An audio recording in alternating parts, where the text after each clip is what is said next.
Tim, my Brad. good friend Tim. We are in the middle of this next series on the tenets of leading with kindness. Hey, wait. What? That's not your office, bro. Where are you at? You gonna out me about this? I'm just wondering. I'm in um I'm in a van. Down by a We're gonna river? leave it at that for right now. Like, it's a thing. Hey, my children left home, Nice. and so they left the nest. I don't know how to empty nest, and so it's just a thing right That's cool. now. I'm traveling too. I'm in a hotel, which is why you don't see the skis, but it's just kind of fun that we did not plan to both be on the road for this, but Yeah. it's the way it is. You know what I'm most proud of, Tim, is this modification right here. These Ooh, bungees that hold down blankets, nice. things like that. So kind of an adventure guy. Very cool. Anyway, so okay, the tenets of leading with kindness. We hit 1 and 2 in our last episode. So we're going to dig into 3 and 4. And 3 and 4 of the tenets of leading with kindness from the kindness games are these: curiosity and self-control. So the first one, the driving question behind curiosity, is this: what if we led all our interactions with curiosity? What if we led all of our interactions with curiosity? Let's go. Tell me what's going on in that. All right. So first, if you're curious, you are going to develop better relationships because it's much less about you and it's much more about learning and digging into someone else, which creates close relationships. That also produces a more natural engagement, right? When you come together with a group, you're wanting to learn about people, you're bringing them together. And so it's a way that we can really develop relationships, get away from us and what our needs are as a leader, and focus on the people around us at whichever table we're sitting at.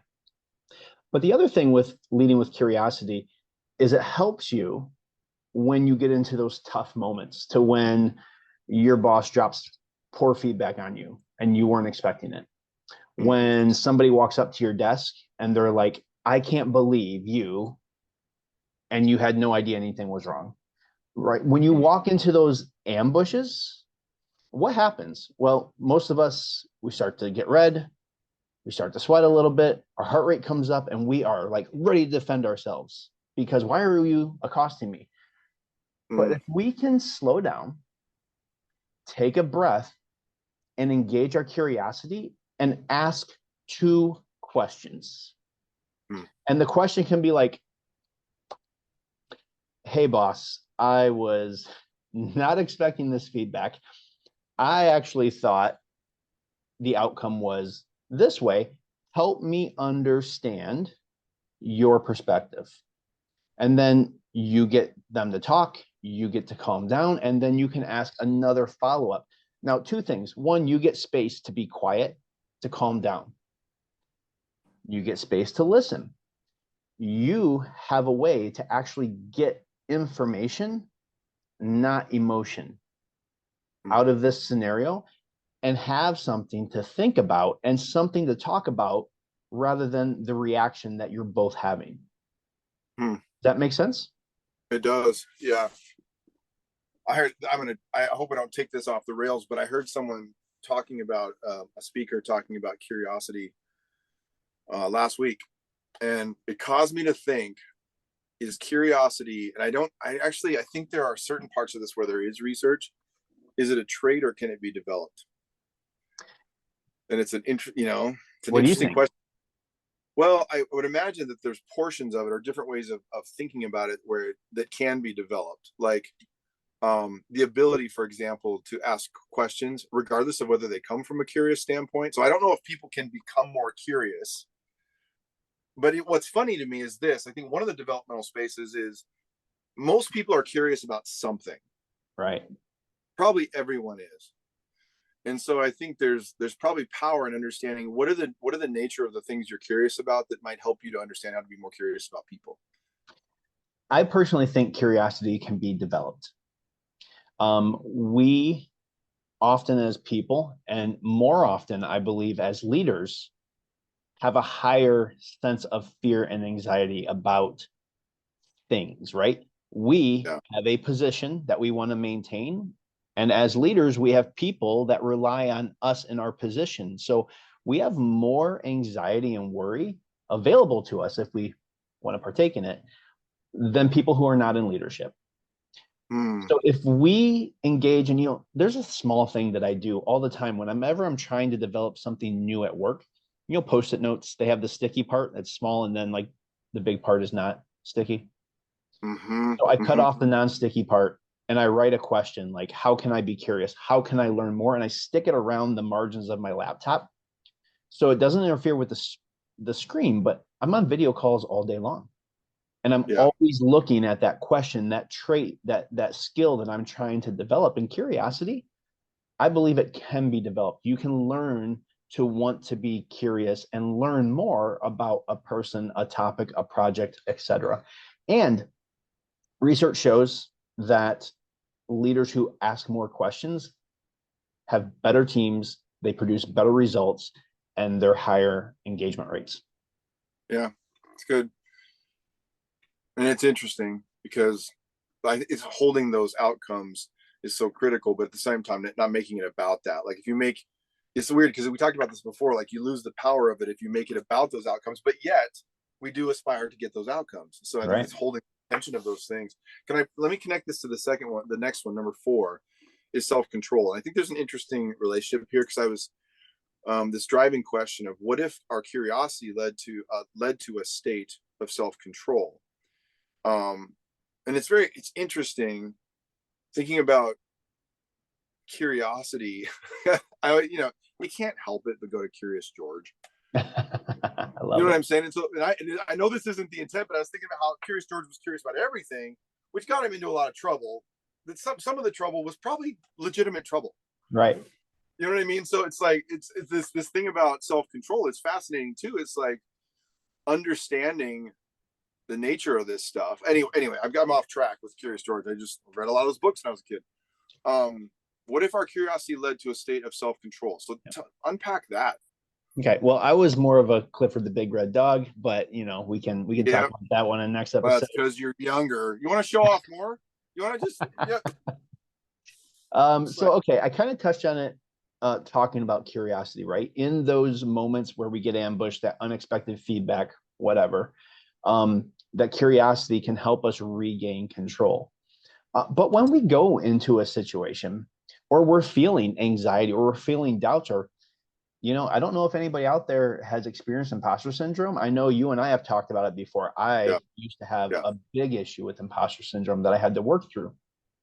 Mm-hmm. And I learned to when I was feeling that anxiety, when I was laying in bed, not able to sleep at night. Mm. And I started to ask myself, why am I afraid? And some people will be like, oh, I wasn't afraid. I was just anxious. I'm like, well, anxiety is literally out of control worry, which comes from fear. Mm. So why am I afraid right now? Mm. And through that questioning of yourself, you can regain self-control. You can produce a better perspective that is intentional. Mm-hmm. And you can use it to calm yourself down. You can use it to prepare yourself. You can use it to prepare your team, right? If you know you're going into a big project or there's a tough time coming up at work or there's a critical deadline and it's going to be tight or whatever it may be, you can hold a team meeting and engage them with questions about not where they're at with the project, but how they're feeling, where they're at mentally, where they're at with their energy level. Sometimes we have sprints that are more like a marathon and people Yeah. are exhausted. And that's a great way to say, all right, we need to disconnect. We need to break a little bit so that we can regain that energy as a team and refocus because as leaders, we're responsible for caring for the well-being of these people to keep them performing well. Yeah, it's interesting because there's so much crossover with WiLD philosophy regarding questions on the curiosity point, and then also this concept of self-control. Where when you were talking, I was thinking about how powerful we've discovered, and there's one of the most powerful psychological variables in a person's life is efficacy. Yep. This belief that I could do something, and so it's fascinating. I think we both have seen this, the power of people, an invitation for people that I could actually have self-control, as opposed to functioning out of a compulsion to respond a certain way, is that I could make a choice. You You know, know, in my former life, my pre-corporate life, we used to teach teams how to survive ambushes, like literal ambushes yeah, in war zones. And the research says, look, in the first 60 seconds of an ambush, you have a 50% chance of living because either the attack happens right on top of you and the explosions and the gunfire get you so caught up that you don't survive. Hmm. But this is all focused on one part of what we call the X. And if in that 60 seconds you find yourself survive, then we say, make a decision to move yeah, and then go there. It doesn't matter where you go, really. If you just move off of that ambush spot and you get to that place, and once you get there, you look around and make another decision to move. If you can execute 3 decisions, you have a 90% survival rate. huh. And so we said, when you find yourself in this situation, orient yourself and say, where should I go? And then go. Where should I go? And then go.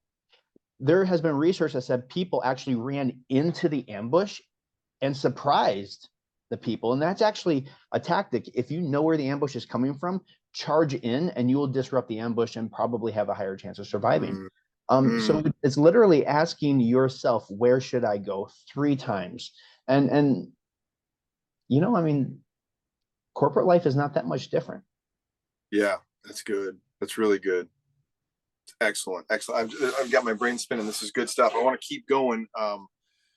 And also this, speaking of survival, just so people are clear, because I realize sometimes I'm misunderstood. I'm not living in a van. I just want to be really clear about that. And there's nothing wrong with that. I'm just saying, like, people will be like, why is McKenna, is something happen? Like, what's going on here? So no, I'm not living in a van. I'm just happy to be in a van. Okay. That's all. Good But to that know. was awesome. That's good stuff, man. Until next time.